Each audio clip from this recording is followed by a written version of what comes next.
Hello అండి, అందరికీ నమస్కారం. ఈరోజు మనం వలివేటి నాగచంద్రావతి గారు రచించిన జ్ఞానానికి అటు ఇటు అనే ఓ చక్కటి కథను విందాం. ఇక కథలోకి వెళ్దాం. తెల్లారి లేస్తూనే ఒంట్లో చిన్న నలత, కుడివైపు వెనకదంతంలో కాస్త సలుపు, చెంపని ఎవరో చెల్లుమనిపించినట్టు కొద్దిగా వాపు. లక్ష్య పెట్టకుండా రోజువారీ కార్యక్రమాన్ని పూర్తి చేసేశాను. ఇంటివాళ్ల పనమ్మాయి మాణిక్యం తెచ్చిపెట్టిన టిఫిన్ గారే పొంగలి తినేశాను. వేడివేడి కాఫీ తాగేశాను. నొప్పి రెట్టింపైంది. నెల్లాళ్ల క్రితం అపాయింట్మెంట్ ఆర్డర్ తీసుకొని ఈ ఊరు వచ్చాను. తెలిసిన వాళ్ళ ద్వారా అద్దె గదిలో దిగాను. ఊరు కొత్త, పరిసరాలు కొత్త, వాతావరణం కొత్త. ఏం చేయటం ఇప్పుడు? ఆఫీస్కి టైం అయిపోతుంది. జాయిన్ అయిన కొత్తల్లోనే సెలవంటూ నాగా పెట్టడం మనస్కరించలేదు. అలాగే ఓర్చుకుంటూ బయలుదేరాను. మా ఇంటి ఓనరు నా బుకవాపు చూసుకుంటూ, ఏమ్మా పంటి నొప్ప అని పలకరించి, నువ్వు వెళ్లే సెంటర్లోనే మంచి డెంటల్ ఆసుపత్రి ఉంది, చూపించుకుని మరీ వెళ్ళు అని సలహా ఇచ్చాడు. రిజిస్టర్లో సంతకం చేస్తుంటే మా హెడ్ గుమస్తా గారు కూడా అదే అన్నారు. ఆ నొప్పితో ఏం పని చేస్తావులే అమ్మా, డాక్టర్కి చూపించుకొని ఇంటికి వెళ్ళిపోయి వాళ్ళకి అని. ఆఫీస్ ఉన్న రోడ్డుకి దగ్గరలోనే ఉంది Srikar multi speciality dental hospital. Hospital పెద్దది, పేషెంట్లు కూడా ఎక్కువగానే ఉన్నారు.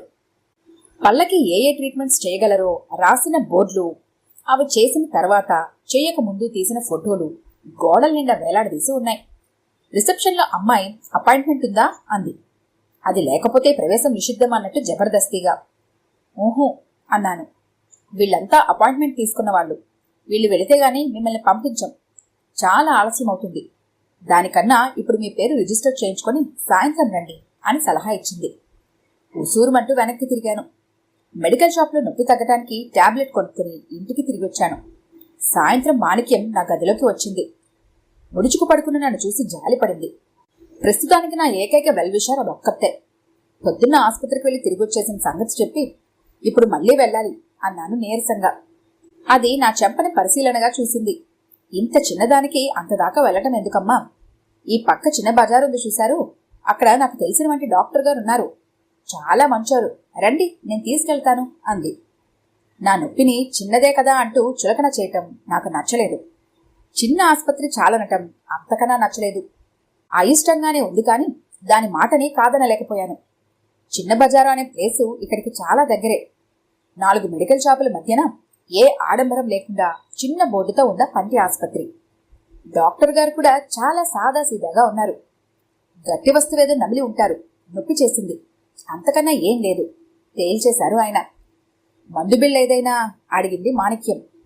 పచారీ దుకాణంలో పటికాని దొరుకుతుంది, అది తెచ్చుకొని వేడినీళ్లలో వేసి కలుపుకొని రోజుకు 4-5 సార్లు పుక్కిలి పట్టండి, చాలు, తగ్గిపోతుంది క్లుప్తంగా చెప్పారు. ఇక వెళ్ళొచ్చు అన్నట్టు టేబుల్ సర్దుకుంటూ, మీ ఫీజు అన్నాను మర్యాదగా. మీకేం సర్వీస్ చేశానని? అవసరం లేదు అన్నారు నా మొహం చూడకుండానే. ఏంటో ఫీజు తీసుకునే డాక్టరు, పటికి నీళ్ల వైద్యం. నాకు ఆయన మితభాషిత్వం అంత నచ్చలేదు. ఆయన వైద్యం మీద గురి కూడా కుదరలేదు. కానీ చిత్రంగా ఆ పటికి నీళ్లతోనే మర్నాటికల్లా చెంపకి వాపు నొప్పి తగ్గిపోయాయి. అప్పుడే జ్ఞాపకం వచ్చింది. ఆ క్రితం రోజు ఇంటివారి పాప తెచ్చిచ్చిన సతాలింపు శనగలు నములుతూ శనగ్గింజంతే ఉన్న పలుకురాయి దంతం కింద పట్టుక్కుమనిపించింది. అబ్బా అంటూ చెంప నిమురుకున్న విషయం అప్పుడు కుదురుకుంది. నా మనసులో ఆ డాక్టర్ గారి మీద చిన్నపాటి గౌరవం. 4 రోజులు గడిచాయి. నేను కాస్త ఒత్తరి. దాన్ని అదుపులో పెట్టడానికి తనతో పాటు నాకు నడక అలవాటు చేశారు నాన్న. ఈ ఊరు రావటం మూలంగా కామాపడిన నా వాకింగ్ అలవాటును పునరుద్ధరించుదామని తెలతెలవారుతుండగా పార్క్ రోడ్డుకి వచ్చాను. నిన్న సాయంత్రమే చూశాను. పార్క్ పక్కనే రోడ్డు బావుంది. చివరిదాకా వెళ్లి అక్కడున్న చిన్న ఫౌంటైన్ చుట్టేసి వెనక్కి వస్తే చాలు, 2 కిలోమీటర్లు నడిచొచ్చినట్టే. నాలానే చాలా మంది వాకింగ్కి ఈ రోడ్డుని ఎంచుకున్నట్టుగా ఉంది. బ్రిస్క్ వాక్స్ చేస్తూ నడుస్తూనూ చాలా మంది కనిపిస్తున్నారు. పార్క్ దాటి 10 అడుగులు వేశాను. ఆ పక్క సందులోంచి ఈ రోడ్డు మీదకి వస్తున్నారు ఆయన. మెడ చుట్టూ మఫ్లరు, చేతిలో హ్యాండ్ స్టిక్, చురుగ్గా పడుతున్న అడుగులు. చూడగానే గుర్తుపట్టాను, డాక్టర్ గారు ఆయన. అప్రయత్నంగా గబగబా నడిచి ఆయన్ని చేరుకున్నాను. నమస్కారం డాక్టర్ గారు. ఆయన మొహంలో ప్రశ్నార్థకం. ఆయనతో నా పరిచయాన్ని చెప్పుకున్నాను. గుర్తించినట్టు మందహాసం చేశారు. నేను ఆయనతో పాటు అడుగులు వేయటం మొదలుపెట్టాను. పెద్దవాడు, గౌరవనీయుడు పక్కనుండటం నాకు సేఫ్టీ కదా. నా అభిమతం గ్రహించినట్టున్నారు. నడక వేగం తగ్గించి నాకు సహకరించారు. ఆయన అడక్కపోయినా నా వివరాలు పొడిపొడిగా చెప్పాను మర్యాదకి.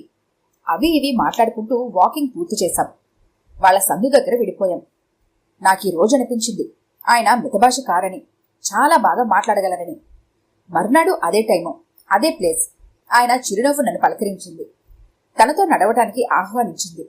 వారం గడిచేటప్పటికీ ఎవరి రాక ఆలస్యమైనా వారి కోసం 2వ వారం పార్క్ బెంచ్ మీద కూర్చుని నిరీక్షించడం అలవాటైంది.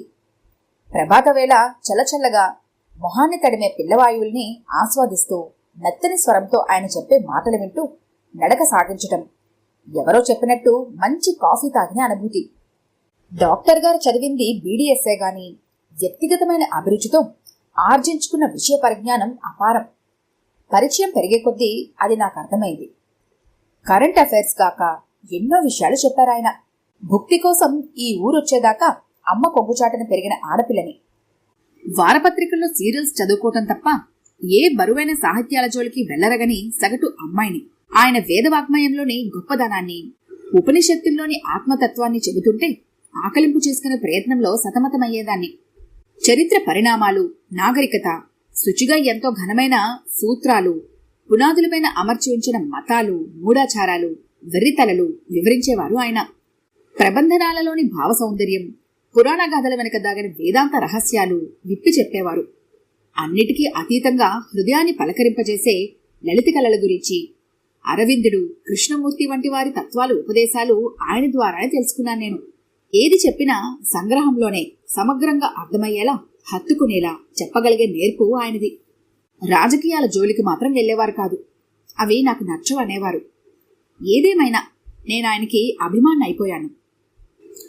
ఆయన గురించి అంత మంచిగా చెప్పుకోరమ్మా, నన్ను చూసి చదువుతున్న పేపర్ మడుస్తూ అంటున్నారు మా ఇంటి ఓనరు.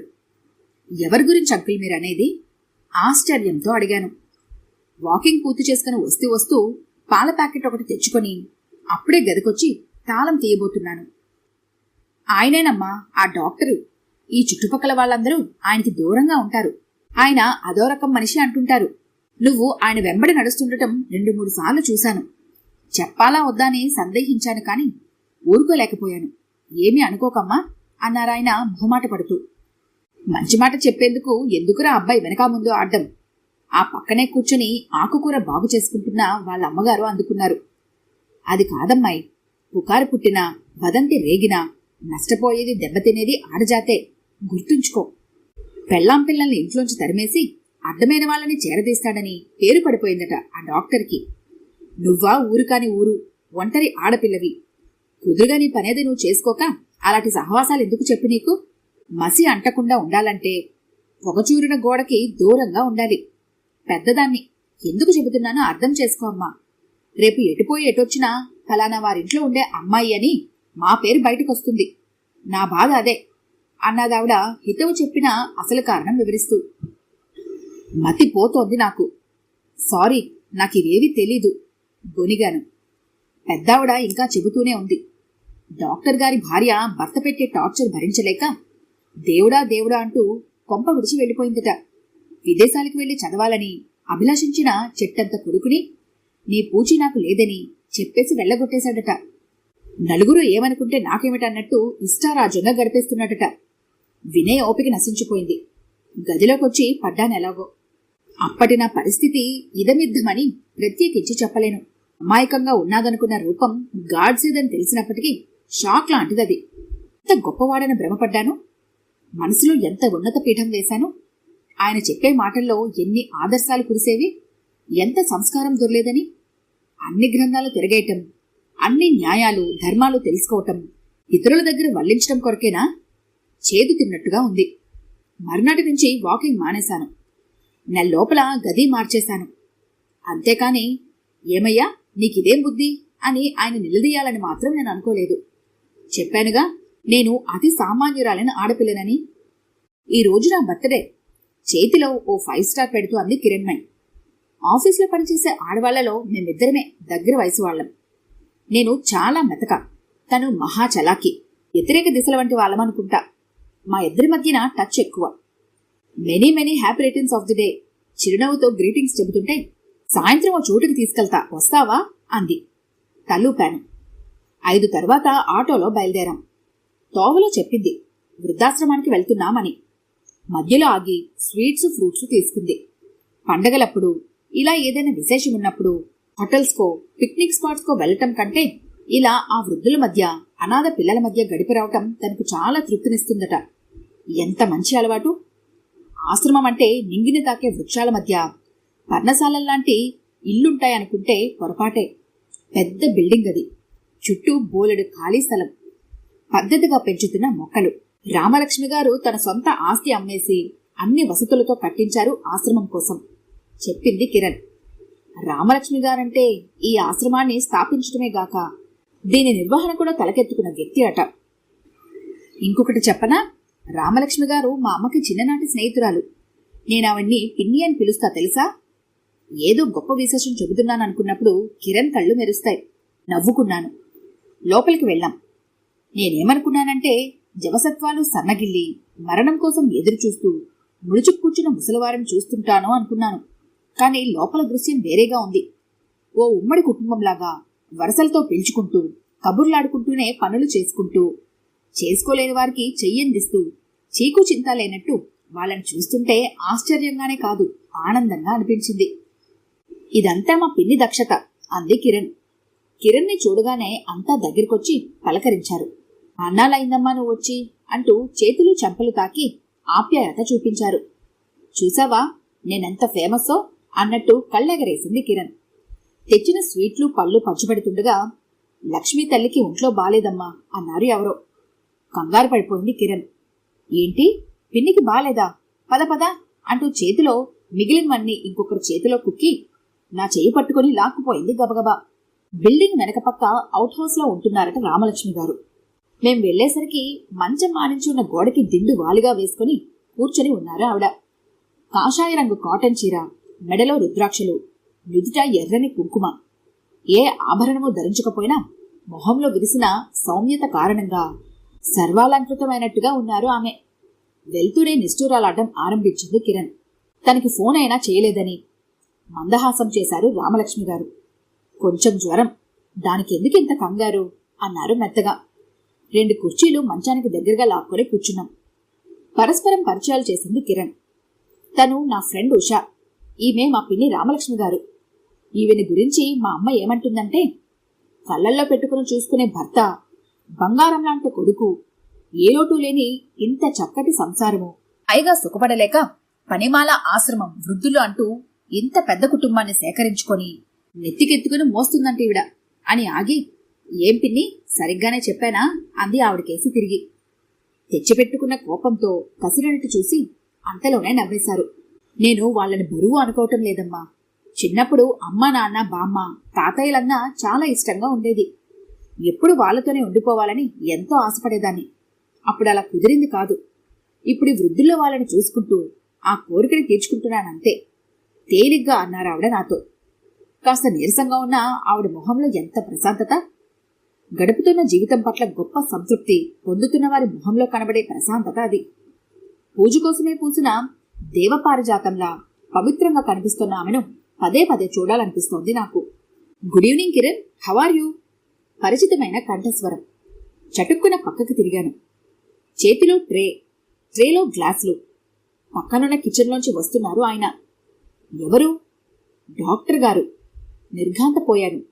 గుడ్ ఈవినింగ్ అంకుల్, మీరెప్పుడొచ్చారు? నేను అనుకుంటూనే ఉన్నాను, ఈవిడి గారికి ఒళ్ళు వెచ్చబడితే కాకితో కబురందిపోతుంది, ఆ పైన మీరు రెక్కలు కట్టుకుని వాలిపోరా అని అంటోంది కిరణ్ అల్లరిగా. జావ గ్లాసు రామలక్ష్మి గారికి అందిస్తూ, ఏం చేయమంటావు చెప్పు? ఈవిడైతే కాషాయం కట్టుకొని నన్ను వదిలేసింది కాని నేనింకా పట్టుకొని పాకులాడుతూనే ఉన్నాను అని నవ్వారు. అప్పుడు చూశారు నన్ను. అరే నువ్వా? మా కిరణ్ ఫ్రెండ్ నువ్వేనా? బావున్నావా అమ్మా అన్నారు. ప్రయత్నం మీద తలాడిస్తూ నవ్వగలిగాను. పిల్లల దగ్గర ఏమిటా మాటలు? కోప్పడుతున్నారు అప్పటికే రామలక్ష్మి గారు. అవునాంటీ, మీరు అంకుల్ దగ్గరే ఉండొచ్చు కదా, ఒంటరిగా ఎందుకిలా? సందేహిస్తూనే అడిగాను చనువు తీసుకున్నట్టుగా. సాలోచనగా చూశారు ఆమె. కొన్నాళ్ళు అదే చేశానమ్మా. ఊహు, 2 పడవల మీద 2 కాళ్ళుంచి ప్రయాణం. నాకది తృప్తినివ్వడం లేదు. ఇరువైపుల వారికి న్యాయం చేయలేకపోతున్నానే అని బాధ. ఓ నిర్ణయానికొచ్చాను. ఈయన అనుమతి ఇచ్చారు. ఇక్కడికి వచ్చేశాను. మనస్సు చంచలం కాకుండా ఉండాలనే ఈ కాషాయం కట్టుకున్నాను చెప్పారామె మెల్లగా. ఆ తర్వాత, అదండి సంగతి. కిరణ్కి సీరియస్గా ఉండటం అస్సలు చేతకాదు. మీకు కొంచెం టీ కలుపుకొస్తాను. డాక్టర్ గారు తిరిగి కిచెన్లోకి వెళ్ళిపోయారు. సాయానికి కిరణ్ కూడా వెంట వెళ్ళింది. రామలక్ష్మి గారు ఆశ్రమం విశేషాలు చెబుతున్నారు. వింటూ వింటూ యథాలాపంగా అడిగినట్టు అడిగాను. మీకు అబ్బాయి ఉన్నాడు కదా ఆంటీ? అవునమ్మా, చైతన్య. హైదరాబాద్లో జాబ్ చేస్తున్నాడు. కాస్త జంకుగానే ఉన్నా చొరవ చేసి అడిగాను. మీ అబ్బాయి మీ కాంటాక్ట్లోనే ఉంటాడా ఆంటీ అని. నుదురు చిట్లించారు ఆవిడ. ఏమిటలా అడిగావు? నేను తడబడ్డాను. అదృష్టం బావుంది. అప్పుడే కిరణ్ ట్రేతో టీ కప్పులు పట్టుకొస్తోంది. నా ప్రశ్న విందిగావును. టచ్లో ఉండటమా? భలే దానివే. నెలకోసారి వచ్చేసి వాళ్ళమ్మ చేతి ముద్దలు తినిపోతాడు. అమ్మ కూచి. నీకు తెలీదు ఉషా, అమ్మని నాన్నని విడిచిపెట్టి ఉండలేక హయ్యర్ స్టడీస్కి స్టేట్స్లో సీటు వస్తే వెళ్ళటం మానేశాడు చైతన్య. చెప్పు, అంత అమాయకులుంటారా ఎక్కడైనా అంటూ సమాధానం తను చెప్పి నా ఇబ్బంది తప్పించేసింది. నా అనుమానము తీర్చేసింది. అది మీకు చెప్పే కారణం కిరణ్. నిజమది కాదు. సరిగా కూర్చుంటూ అన్నారు రామలక్ష్మి గారు. ఆశ్రమం కన్స్ట్రక్షన్లో ఉందప్పుడు. తన ఫీజుకి, పై ఖర్చులకి లక్షల్లో డబ్బవసరం. ఆశ్రమం కట్టుబడి ఆపటమా, చైతన్యం నిరాశపరచటమా అని చాలా నలిగిపోయాం ఆయన నేను. చైతన్య మాత్రం క్షణాల్లో నిర్ణయానికి వచ్చేశాడు. నా లక్ష్యం కన్నా నీ లక్ష్యం గొప్పదమ్మా అని తేల్చేశాడు. ఇక్కడే చదువు పూర్తి చేసి జాబ్లో జాయిన్ అయిపోయాడు. తను మిగిల్చింది కూడా ఈ ఆశ్రమానికి ఇచ్చేస్తుంటాడు నా బిడ్డ. రాగబంధాలకి అతీతంగా ఉండాలని ఎంత సాధన చేస్తున్నా కొడుకు త్యాగగుణం తలుచుకోగానే తెలియకుండానే మమకారం పొంగి వెలుగులా మారి ఆమె మొహమంతా పరుచుకుంది. డాక్టర్ గారి వదనం మీద కూడా పుత్రోత్సాహం, విశ్రాంత గర్వరేఖ. అసలు ఈ అమ్మా కొడుకుల పైత్యానికి మూలకారణమెవరో తెలిసినా, ఇరుగో ఈ మహానుభావుడు. మనకు భగవంతుడిచ్చిన శక్తి మేరకు ఇతరుల బాధా నివారణ చేయటంలోనే ఈ జన్మకు సార్థకత. మానవ సేవంటే మాధవ సేవ. ఆపదలో ఉన్నవారిని ఆదుకుంటే దేవుడికి నైవేద్యం పెట్టినట్టే. ఇలాంటి పనికిమాలని సిద్ధులన్నీ వీళ్ళ బుర్రలోకి కూరి కూరి పాడు చేసి పాడేశారు. డాక్టర్ గారికేసి వేలు చూపిస్తూ కినుకుగా అంది కిరణ్. మందహాసం చేశారు వాళ్ళిద్దరూ. టీ పూర్తయింది. కబ్బులతో కొంత సమయం గడిచింది. వెళ్ళటానికి లేచాం. సాగనంపేందుకు మా వెంట వచ్చారు దంపతులిద్దరు. ముందు కిరణ్, రామలక్ష్మి గారు, వెనుక నేను, డాక్టర్ గారు. మీ మీద ఎన్నో నిందారోపణలున్నాయి ఆ చుట్టుపక్కల, మీకు తెలుసా? హఠాత్తుగా అడిగాను స్వరం తగ్గించి. తెలుసు అన్నారు డాక్టర్ గారు తాపీగా. ఆ ఆరోపణలు నిజమే కూడా. నిజమా? తెల్లబోయాను. అవును ఉషా, అడిగేదేదో సరైన చోటే అడిగావు. అదిగో ఆ ఆఫీస్ గది కిటికీలోంచి చూడు. ఆ లెడ్జర్ తిరిగేస్తున్న అమ్మాయి సుచరిత. ప్రహరీ పక్కన క్రోటన్స్ కత్తిరిస్తున్న పాప వల్లి. వంటగదిలో ఉంటుంది నవనీతమ్మ. ఇంకా ఒకరిద్దరున్నారు వేరే పనుల్లో. వాళ్ళు ఆంటీ అకౌంట్లో వాళ్ళు కాదు, నా పద్దులోని వాళ్ళు అంటున్నారు ఆయన కులాసాగా. డాక్టర్ గారు, నేను చెప్పింది నిజమే ఉషా. ఈ వల్లికి సవతి తల్లి వాతలు పెడుతుంది. ఆ సుచరిత గౌరవంగా బ్రతకాలనుకుంటున్న ఓ అనాథ వితంతువు. ఇక నవనీతమ్మ భర్త పచ్చి తాగుబోతు. భార్యని చిత్రహింస పడతాడు. పిల్లల నోటి దగ్గర ముద్ద కూడా లాక్కుపోతాడు. ఈ శాపగ్రస్తులే నేను చేరదీసింది. వాళ్ల బాధలకి ఉపశమనం వెతకాలన్నదే నా తాపత్రయం. నా సందేహానికి సమాధానం ఇంకా సశేషంగానే ఉంది. ఇక నువ్వు విన్న పుకార్లంటావా? నిజాల్ని కప్పి ఉంచాల్సిన అవసరం కొందరిది. వాళ్ళు సృష్టించిన కథలకి చిలువలు పలవలతో ప్రచారం చేసే నైజం ఇంకొందరిది. చైతూ చదువు ఆపేయటం, ఆంటీ ఇక్కడికి వచ్చేయటం వారి వక్రభాష్యానికి ఇంకాస్త బలం అని ఆగి తిరిగి మెత్తగా అన్నారు. ఒకరిని గాయపరచటం కంటే ఆ నొప్పికి మందు రాయటంలోనే అపరిమితమైన మానసిక ఆనందం దొరుకుతుందని తెలియని అమాయకులమ్మ వాళ్ళు. వాళ్ళని చూసి జాలిపడ్డం తప్ప మరేం చేయగలని చెప్పు? ఆగ్రహం, అసహనం కనబర్చాల్సిన చోట శాంతం, ప్రేమ. ఆయన చూస్తుంటే అపురూపమనిపించింది. ఏది ఏమైనా డాక్టర్ గారు నిష్కలంకులు. హృదయం ఎందుకో చాలా తేలిగ్గా ఉంది. పున్నాగపూల చెట్ల కింద నుంచి మా నడక. ఆ చెట్టుని ఉత్సాహంగా ఊపాను. జలజలా రాలాయి పూలు. రా రా, ఆటో వచ్చేస్తోంది. గేటు దగ్గర నించొని పిలుస్తోంది కిరణ్. నేను వంగి డాక్టర్ గారి కాళ్ళకు నమస్కరించి ముందుకు నడిచాను.